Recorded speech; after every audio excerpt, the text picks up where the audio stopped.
اور بے شک ہم نے حصول نصیحت کے لیے قرآن کو آسان کر دیا ہے، تو ہے کوئی نصیحت حاصل کرنے والا؟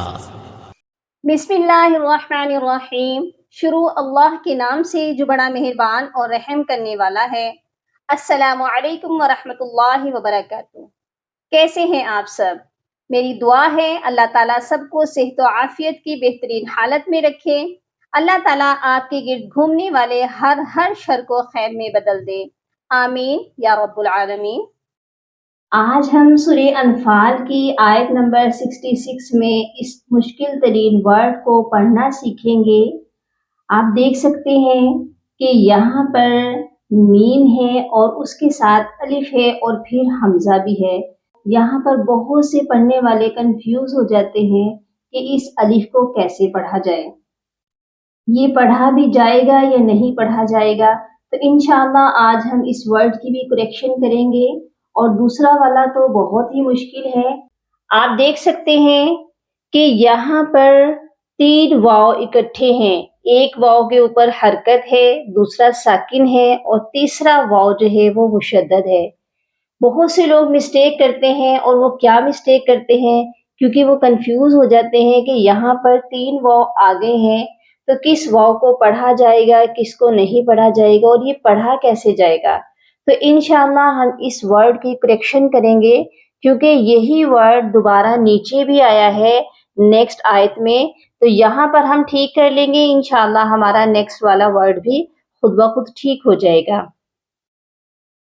اور اس کے علاوہ اسی آیت میں تھوڑا نیچے آ جائیے، یہاں پر دیکھیے 2 میم اکٹھے ہیں، ایک میم ہے اور اس کے نیچے ایک چھوٹی سی میم اور ہے۔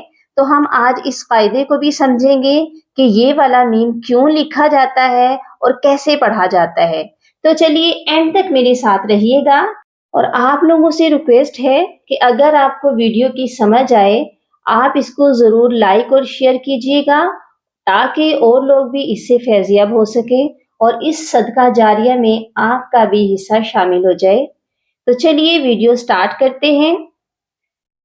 اعوذ باللہ من الشیطان الرجیم، بسم اللہ الرحمن الرحیم۔ فَإِن يَكُن مِّنكُم مِّائَةٌ صَابِرَةٌ يَغْلِبُوا مِئَتَيْنِ۔ سب سے پہلے تو اس آیت میں آپ اس قاعدے کو سمجھ لیجئے۔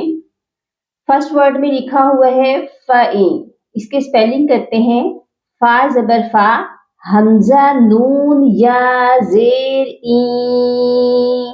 یہاں پر ہم اس نون کو بھی پڑھیں گے، کیونکہ جب بھی نون ساکن کے بعد حروف جر و نون کے 4 حروف یا واو میم نون آتے ہیں تو ہم ادغام کرتے ہیں، اور وہ بھی غنے کے ساتھ۔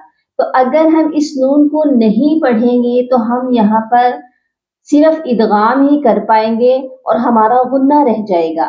تو اس لیے ہمیں یہاں اس نون کو لازمی پڑھنا ہے۔ یہ پڑھا جائے گا فَإِن يَكُن، اور سیکنڈ میں کاف کو ہم نے ڈائریکٹ میم مشدد کے ساتھ ملانا ہے، تو یہ بنے گا کاف میم پیش کم، کیونکہ میم مشدد پر ہمیشہ غنہ ہوتا ہے۔ یہاں پر ہم نون ساکن کو چھوڑ دیں گے اور کاف کو ڈائریکٹ میم مشدد کے ساتھ ملائیں گے، اور اس سے آگے ہے نون ساکن، اس کے اوپر ہم کریں گے اخفا، یہاں پر ہوگا منکم، یعنی کہ نون ساکن پر ہم اپنی آواز کو چھپا کر پڑھیں گے۔ نیکسٹ میں کاف کو پھر ہم ڈائریکٹ میم مشدد کے ساتھ ملائیں گے۔ کیوں ملائیں گے؟ ساکن اور مشدد حرف جب بھی اکٹھا آتا ہے تو ہم ساکن کو چھوڑ دیتے ہیں، یہاں پر ہم نے میم ساکن کو چھوڑ دینا ہے اور کاف کو میم مشدد کے ساتھ ملائیں گے اور غنہ بھی کریں گے۔ اچھا، اس کے بعد آپ دیکھیے گا الف ہے۔ الف جو ہے یہاں پر بھی دیکھیے خالی ہے، اور ہم کیا کرتے ہیں جب بھی کوئی خالی لیٹر ہوتا ہے ہم اس کو نہیں پڑھتے، یہاں پر بھی ہم نے الف کو نہیں پڑھنا. الف ایک صورت میں پڑھا جاتا ہے جب الف سے پہلے زبر ہو، کیونکہ وہ الف مدہ کہلاتا ہے. یہاں پر اس الف کو ہم نہیں پڑھیں گے کیونکہ اس سے پچھلے والے لیٹر پر زیر ہے. یہ پڑھا جائے گا میم زیر می، حمزہ زبر آ، می آ، تا دو پیش تو، می آ تو. کلیئر ہو گیا. اور تو کی تنوین پر بھی اخفا ہوگا کیونکہ آگے حروف اخفا ہے. نیکسٹ ہے صابرات، یہاں پر بھی ہم ادغام کریں گے اور وہ بھی غننے کے ساتھ کیونکہ تنوین کے بعد حروف یمنو آ گیا ہے. تو یہاں پر ہوگا صابرات. اس میں بہت سے لوگ مسٹیک یہی کرتے ہیں، تج یا کے ساتھ مشدد کر کے ملا دیتے ہیں تنوین کو. تو ہم نے یہاں پر سختی سے نہیں ملانا کیونکہ یہاں پر تنوین کو جب ہم یا کے ساتھ ملا رہے ہیں تو ادغام مع الغنی کا قاعدہ ہو رہا ہے. ٹھیک ہے، اس آیت کو میرے ساتھ آپ بھی دہرا لیجئے. فَإِن يَكُن مِّنكُم مِّائَةٌ صَابِرَةٌ يَغْلِبُوا مِئَتَيْنِ. نیکسٹ آیت پر چلتے ہیں.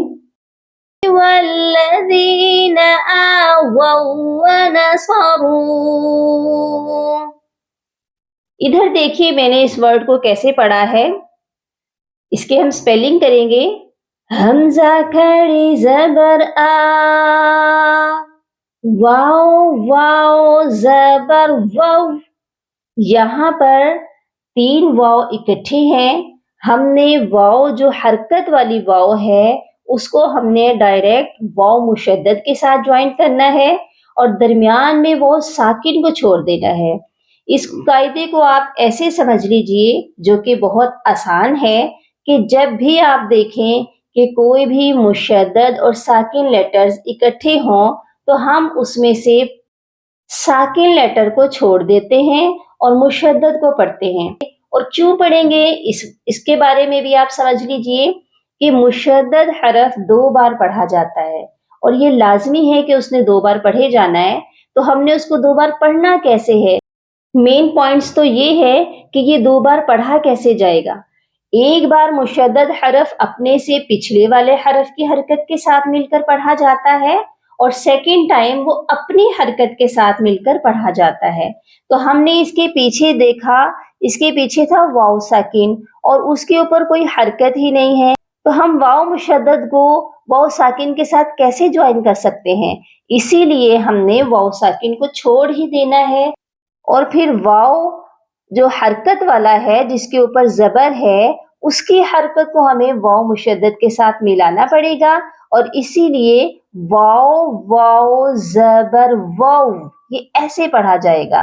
اور سیکنڈ ٹائم یہ مشدد والا واو پڑھا جائے گا واو زبر وا، آ واو وا. میرے ساتھ آپ بھی دہرا لیجئے. وَالَّذِينَ آوَوا وَّنَصَرُوا. ٹھیک ہو گیا. ایک بار اس کو پھر سے پریکٹس میں لیتے ہیں.